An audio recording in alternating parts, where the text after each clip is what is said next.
चंद्रकांत रघुनाथ पाटिल साहब हमारे बीच में हैं। हम उनको प्यार से सीआर पाटिल कहते हैं, लेकिन मैंने जब पता किया उनके बारे में इंटरव्यू करने से पहले, तब सर मुझे पता लगा कि चंद्रकांत रघुनाथ पाटिल बेहद खूबसूरत नाम सर आपका है, जबकि सब सीआर पाटिल साहब कहते हैं। अभी बार बार ये बात कही जा रही थी कि लगातार 4 बार जीते हैं, लेकिन खुद लगातार 4 बार तो जीते हैं, 156 लोगों को जिताने की जिम्मेदारी भी उन्होंने पूरी करी है। और सबसे महत्वपूर्ण बात ये है, जो सर संगठन की रीढ़ उनको कहा जाता है।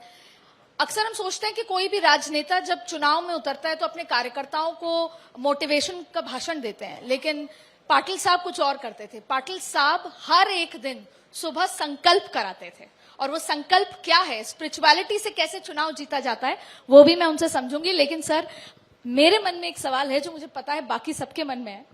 सर, ये व्हाइट कपड़े पूरे, सिर्फ आप जो व्हाइट पहनते हैं, उसका राज क्या है सर? मेरा शरीर का कलर काला है, इसके लिए व्हाइट पहनते हैं। नहीं सर, फिर एक और जिज्ञासा है। जनवरी का महीना हो, दिसंबर का महीना हो, सर हाफ स्लीव्स में ही नजर आता है पार्लियामेंट में जब हम उन्हें देखते हैं। सर, फिर इसका राज क्या है सर? कभी हमने आपको जैकेट में और मफलर में नहीं देखा है।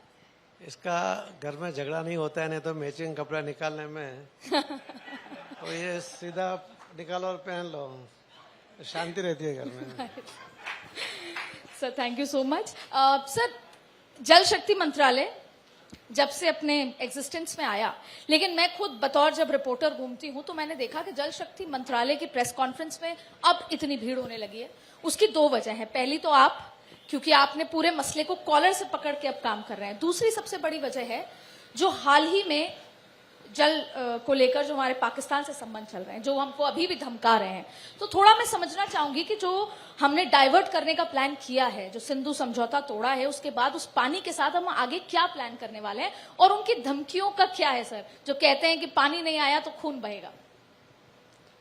माननीय प्रधानमंत्री श्री नरेंद्र मोदी साहब के नेतृत्व में हमारा देश भारत, उसको धमकाने की किसी की भी ताकत नहीं है, और पाकिस्तान की तो बिल्कुल भी नहीं है।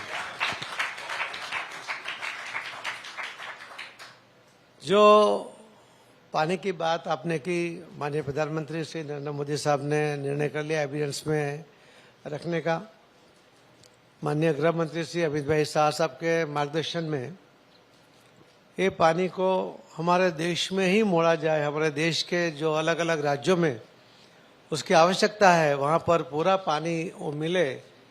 और ये बारहमासी नदियाँ हैं कि जो बारिश में भी पानी होता है और गर्मी में बर्फ का भी पानी आता है।